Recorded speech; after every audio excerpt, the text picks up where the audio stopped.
हम आचार्य भर्तृहरि कृत नीति शतकम का अध्ययन कर रहे थे, जिसके अंतर्गत पिछली क्लास में कर्म पद्धति का अध्ययन कर रहे थे, जिसके अंतर्गत बताया गया कि कर्म ही बलवान है। व्यक्ति को पुरुषार्थ करना चाहिए, कर्म करना चाहिए। भाग्य क्या होता है? भाग्य है, लेकिन जो विधि है वो भी नियत है कि उसे जो जैसा व्यक्ति ने जो कर्म किया है वो तदनुरूप फल देता है। इसलिए व्यक्ति को हमेशा अच्छे कर्म करने चाहिए, क्योंकि उसको अपने कर्मों का फल भोगना पड़ेगा। यह सुंदर सीख हम लोग पिछले श्लोकों में देख रहे थे। आज हम आगे के श्लोकों का अध्ययन आरंभ करते हैं। हम लोग अभी तक 95 श्लोकों का अध्ययन कर चुके हैं। अब हम 96 श्लोक से आरंभ करते हैं। देखें, नैवा नैवाकृतिः फलति नैव कुलं न शीलं विद्यापि नैव न च यत्नकृतापि सेवा भाग्यानि पूर्वतपसा खलु संचितानि काले फलन्ति पुरुषस्य यथैव वृक्षः। ये कह रहे हैं क्या होता है? वृक्ष होता है, वो भी उचित समय आने पर ही जैसे होता है, बड़ा होता है। जैसा ऐसा नहीं है कि कोई आपने वृक्ष लगाया तुरंत ही वो बड़ा हो जाएगा, और वो उचित समय आने पर व्यक्ति वो फल देता है वृक्ष। उसी प्रकार से व्यक्ति ने जो कर्म किए हैं उनका फल उसे अवश्य भोगना पड़ेगा। इसलिए व्यक्ति को हमेशा सतर्क रहना चाहिए। तो क्या कह रहे हैं? पुरुषस्य, अंतिम पंक्ति में देखिए, पुरुषस्य आकृति नैव फलति। पुरुषस्य यानी मनुष्य की जो आकृति है, उसका स्वरूप है, उसका जो शारीरिक सौष्ठव है, नैव माने नहीं, फलति माने फल देता है। नैव कुलम, ना ही उसका अच्छा कुल, न शीलम, ना ही उसका सदाचार, विद्यापि न, विद्या भी नहीं, यत्न करतापि सेवा, प्रयत्न पूर्वक की गई सेवा भी नहीं, भाग्यानि पूर्व तपसा, पूर्व तपसा माने पहले की गई तपस्या द्वारा, संचितानि माने जो संचित किए गए हैं, भाग्यानि माने भाग्य, पहले की गई तपस्या के द्वारा जो कर्म संचित किए गए हैं वो ही क्या होता है? काले फलंती, समय आने पर फल देते हैं। यथा एव वृक्षः, जैसे कि वृक्ष, वृक्ष क्या होते हैं? समय आने पर ही फल देते हैं। उसी प्रकार से व्यक्ति को कौन फल देता है? पहले जो उसने कर्म किए हैं, अच्छे कर्म किए तो अच्छे फल मिलेगा, बुरा कर्म किया तो बुरा फल मिलेगा। तो मनुष्य की आकृति फल नहीं देती, ना ही कुल, ना ही सदाचार, ना ही विद्या, ना ही प्रयत्न पूर्वक की गई सेवा उसे फल देती है। तो यहाँ पे बताना चाह रहे हैं मनुष्य के द्वारा किए गए सत्कर्म ही सबसे महत्वपूर्ण है, जिससे भाग्य बनता है, और निश्चित ही वो समय पर फल प्रदान करते हैं। मनुष्य का सौंदर्य, उसका वंश, सदाचरण, विद्या, कोई भी कला, सेवा आदि चाहे कितनी प्रयत्नपूर्वक अर्जित की गई हो, फलीभूत नहीं होती। तो उनके द्वारा पूर्व जन्म में की गई तपस्या ही फलीभूत होती है, वही भाग्य बनती है और अविष्ट फल देती है। इसलिए मनुष्य को बताना चाह रहे हैं कवि कि दान करो, परोपकार करो, सेवा करो, तपस्या आदि का संपादन से मनुष्य क्या होगा? थोड़ा बहुत कष्ट तो अवश्य होगा, किंतु भाग्य बनकर उसके अभिष्ट फल की सिद्धि में सहायक होंगे। इनका शुभ परिणाम उसे अवश्य प्राप्त होगा। इसलिए पहले किए गए शुभ कर्म कभी व्यर्थ नहीं होते। लेकिन देखिए यहाँ पे ये ध्यान रखना है कि ये जो कह रहे हैं कि ना तो अच्छा कुल दे रहा है, ना शील, ना विद्या, ना जो उसमें सेवा कर रहा है, तो इसका मतलब ये नहीं कि ये सब व्यर्थ है, तो व्यक्ति को जो फल मिलेगा।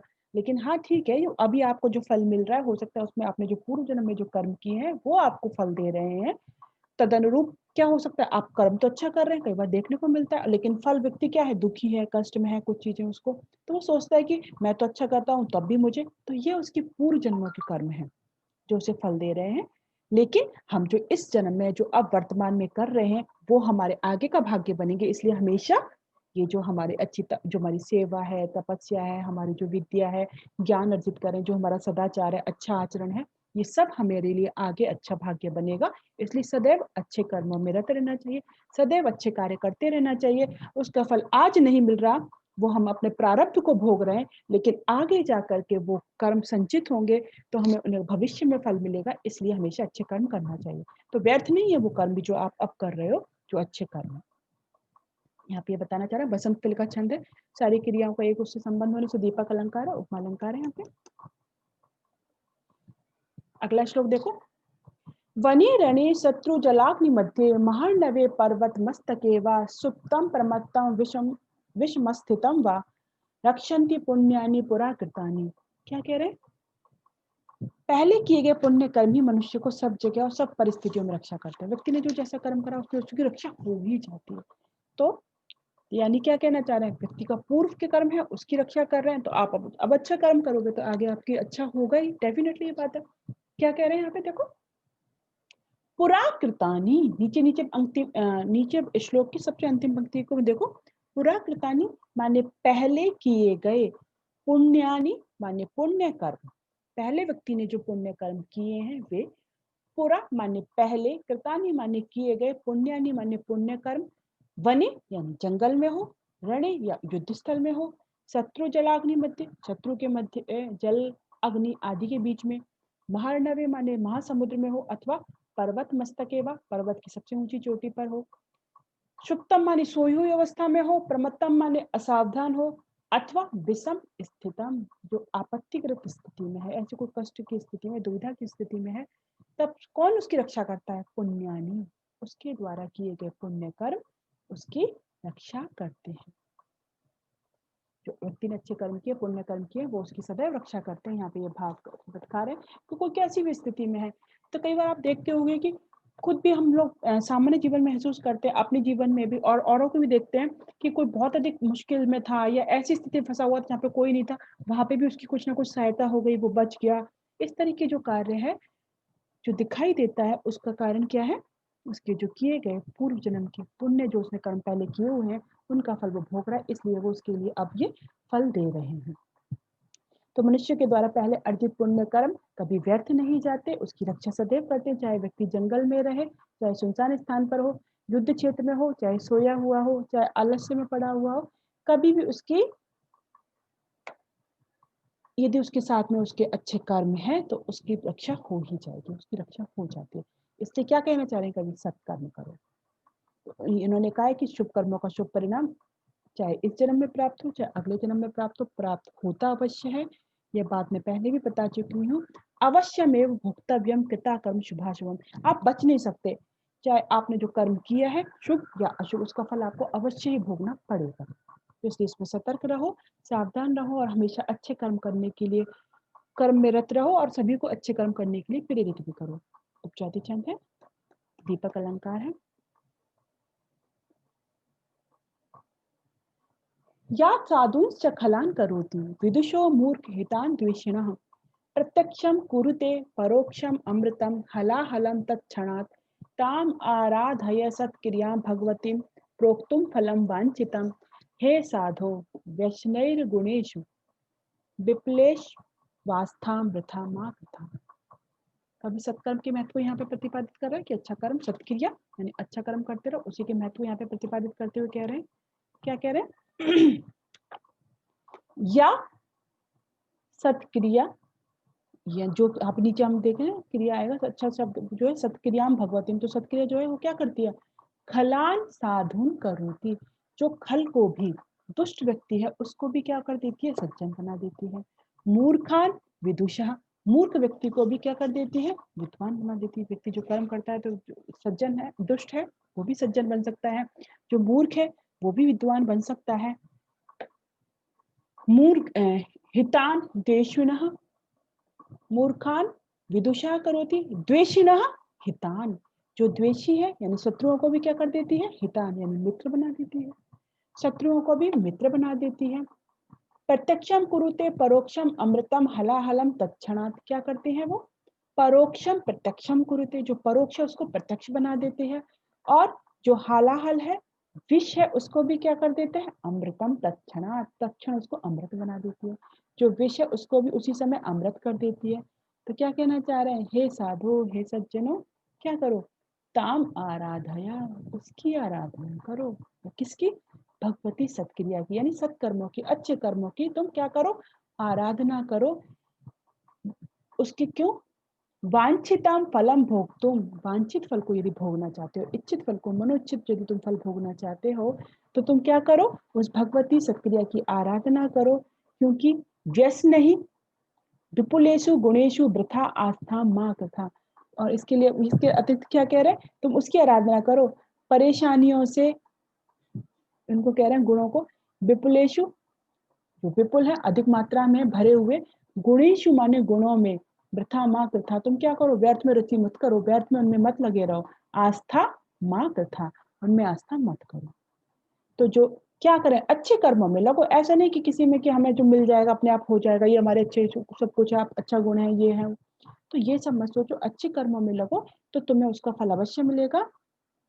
कौन करता है, तो क्या कहना चाह रहे हैं, सत्क्रिया को यहाँ पे जो अच्छे कर्म है, सत्कार, उसको देवी भगवती के रूप में मानते हुए उसको बहुत अधिक यहाँ पे महत्व दिया गया। और कभी कह रहे हैं क्या, कि जो क्या करती है, साधुंस्य खलान खलान साधुम करोति, जो खल है, जो दुष्ट है, उसको भी साधु बना देती है। और क्या करती है, मूर्ख को भी विद्वान बना देती है, शत्रु को भी मित्र बना देती है, परोक्ष को भी प्रत्यक्ष और विष को भी अमृत बना देती है। इस प्रकार मनुष्य को सदैव शुभ कर्मों में प्रेरित होना चाहिए, सदैव शुभ कर्म करने चाहिए, अच्छे कर्म करने चाहिए, क्योंकि शुभ कर्मों के अनुष्ठान से व्यक्ति को मनोवांछित फल की प्राप्ति हो सकती है। जो मनिच्छित फल है, जो चाहता है वह प्राप्त कर सकता है। इसलिए वो कह रहे हैं कि कष्टदायक गुणों में आसक्ति मत रखो, सत्कर्म करने से मनुष्य की इच्छा की पूर्ति हो सकती है। यानी कि किसी और चीज के मत भागो, अपना पौरुष, अपना पुरुषार्थ, अपना उसमें लगे रहो, अच्छे कर्म करो, तो तुम्हें निश्चित रूप से अच्छे फल की प्राप्ति होगी। यहाँ पे बता रहे हैं, तो यहाँ पे हम वही कर्म पर महत्व देख रहे हैं। साधु कीर्तन छंद है, यहाँ पे भी विशेष अलंकार है। अगला श्लोक देखते हैं हम लोग। गुणवद अगुणवद वा कुर्वता कार्य जातम परिणत वधार्या यत्नतः पंडितेन अति अतिरभस्कृतानां कर्माणां विपत्तिः भवति हृदयदाहि शल्यतुल्यो विपाकः। क्या कह रहे हैं यहाँ पे 99 श्लोक देखो। गुणवत अगुणवत वा, गुणों से युक्त अथवा अगुणवत माने गुणों से रहित, गुणों से युक्त अथवा गुणों से रहित, कार्य जातम यानी कार्य समूह को, कुर्वता माने करने वालों के द्वारा। विद्वान लोग अच्छा या बुरा जिस कार्य को भी करें, उसका परिणाम में क्या करें, अच्छी प्रकार सोच समझ कर करें। इस चीज को यहाँ पे प्रतिपादन कर रहे हैं। गुणवत यानी गुणों से युक्त, अगुणवत व या गुणों से रहित, कार्य जाता माने कार्य के समूह को, कुर्वता माने करने वालों के द्वारा, पंडितेन माने विद्वान मनुष्य के द्वारा, परिणति ही माने परिणाम, यत्नतः माने प्रयत्न पूर्वक, अवधार्य माने समझ लेना चाहिए। कोई व्यक्ति जो भी काम कर रहा है, अच्छा कर्म है बुरा कर्म है, परिणाम पहले विचार लेना चाहिए कि इसका मुझे क्या परिणाम होने वाला है, क्या मुझे इस कर्म को करना चाहिए या नहीं करना चाहिए। तो जल्दीबाजी में कोई काम नहीं करे। इसी बात को आगे स्पष्ट करें, अतिरभस्कृतानाम बहुत जल्दी में किए गए, कर्माणाम माने कार्यों का, विपाक माने परिणाम कैसा होता है, शल्य तुल्य बाण के समान। और कैसा होता है, पहली वाली लाइन में देखो, तीसरी लाइन में कर्मणाम अविपत्ते है मृत्यु पर्यंत, हृदयद्राही हृदय को जलाने वाला होता है। जल्दीबाजी में किए गए कार्यों का परिणाम मृत्यु पर्यंत, और बाण के समान, जैसे बाण चुभ जाए वो व्यक्ति को कष्ट देता रहता है, ऐसे व्यक्ति को कष्ट देने वाला, हृदय को कष्ट पहुंचाने वाला होता है। तो गुणों से युक्त या गुणों से रहित जो भी कार्य समूह है, उसको करने वाले मनुष्य को, विद्वान को सोच समझ के कार्य करना चाहिए। बहुत जल्दी में किए गए कार्य का जो परिणाम है, यदि उसने कोई गलत निर्णय ले लिया, गलत जल्दीबाजी में काम कर लिया, तो वो कार्य उसके लिए क्या होगा, मृत्यु पर्यंत उसके लिए बाण के समान उसे दुखदायी होगा, हमेशा उसको कचोटता रहेगा। इसलिए हमेशा सोच समझ के कार्य करना चाहिए, कोई भी भाग जल्दीबाजी में नहीं करना चाहिए। जैसा कि हम देखते भी ना, बिना विचारे जो करे सो पाछे पछताए। और हम देखते हैं कि किरातार्जुनीय में भाव आता है, सहसा विदित न क्रियाम अविवेक परमापदाम पदम, जो कथा आती है ना सेठ की, कि वो जल्दीबाजी में आता है, कुछ और समझ लेता है, अपने पुत्र को ही हत्या कर देता है। तो संपूर्ण घटना है, तो यहाँ पर चीजें हमें देखने को मिलती है, इसलिए जल्दीबाजी में काम नहीं करना चाहिए। प्रस्तुत श्लोक में मालनी छंद है। अगला श्लोक देखते हैं, लास्ट एक आज का।